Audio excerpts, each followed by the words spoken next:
নমস্কার বন্ধুরা, ঝুমাস কিচেনে তোমাদের সবাইকে স্বাগত। আশা করি বন্ধুরা তোমরা প্রত্যেকেই ভালো আছো এবং সুস্থ আছো। আজকে আমি তোমাদের সাথে রেসিপি শেয়ার করব ধোকলা।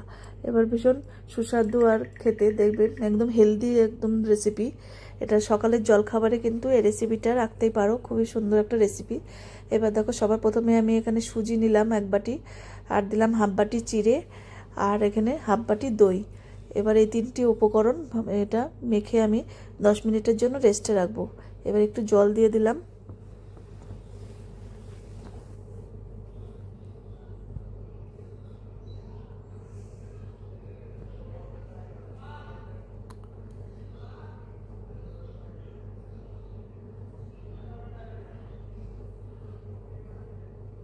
এবার দেখো মেখে নেওয়া হয়ে গেছে। আর এই গোবিন্দভোগ চালটা আমি আগের দিন রাতে ভিজিয়েছিলাম। এবার চালটা গ্রাইন্ডার জারে নিয়ে নিলাম।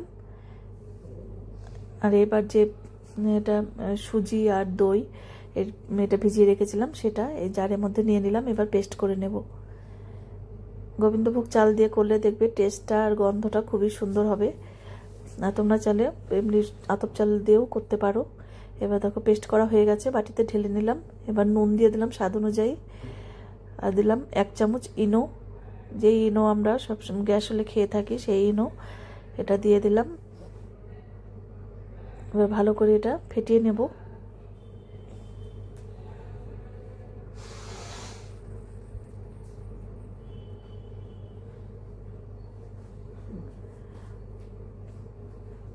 খুব ভালো করে ফেটিয়ে নিয়েছি।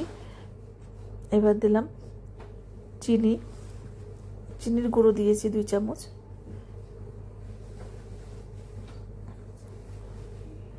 এবার দেখো একটা কেক মোল্ড নিয়েছি। এবার এখানে সাদা তেল একটু ব্রাশ করে দিয়েছি।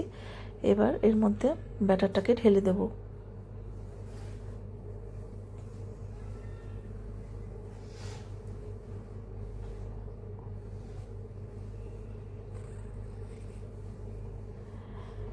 ধোকলার রেসিপি তোমাদের যদি ভালো লাগে অবশ্যই একবার হলেও করো, ভীষণ সুন্দর একটা রেসিপি। আর তোমরা যদি আমার ইউটিউব চ্যানেলটি অবশ্যই সাবস্ক্রাইব করে রেখো, আর যদি ফেসবুক থেকে দেখো পেজটিকে ফলো করো। এবার দেখো উপর দিয়ে একটু কাশ্মীরি লঙ্কার গুঁড়ো ছিটিয়ে দিলাম দেখতে সুন্দরের জন্য। এবার একটু ঝাঁকিয়ে দিয়ে এবার কড়াইয়ের মধ্যে জল দিয়ে তার উপর একটা স্ট্যান্ড, তারপর এবার ঢাকা দিয়ে দিলাম। আর এই ছিদ্রটা একটু লবঙ্গ দিয়ে বন্ধ করে দিয়েছি।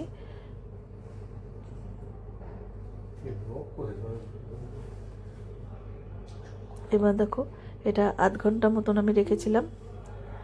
এবার ঢাকা খুলে আমি একটা স্টিক দিয়ে দেখে নিচ্ছি। দেখো ওটা হয়ে গেছে। এবার এটা নামিয়ে নেব।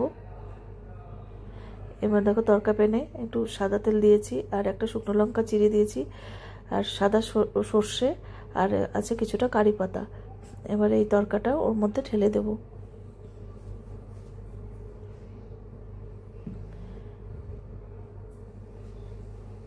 এবার চারপাশটা ভালো করে একটু ছড়িয়ে দেব।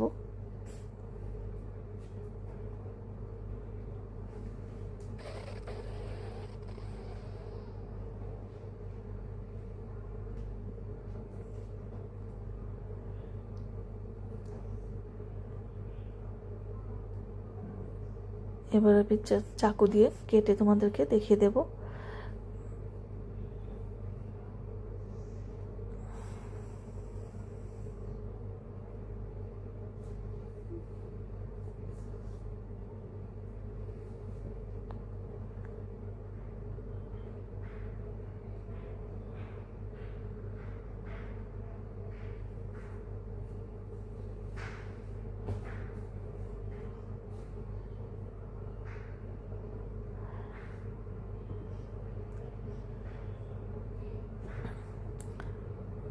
এবার আমি এটা প্লেটে সার্ভ করে দেব।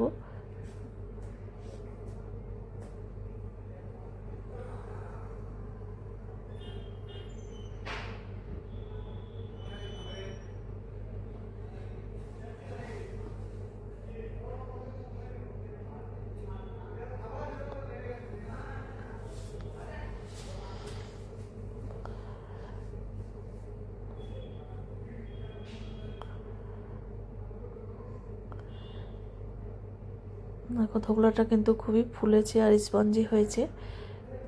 কত সুন্দর ধোকলা ঘরেই তৈরি করা যায়। আজকে তাহলে আমি এখানে রাখছি, এরপর দিন আবার হাজির হয়ে যাব। টাটা বন্ধুরা।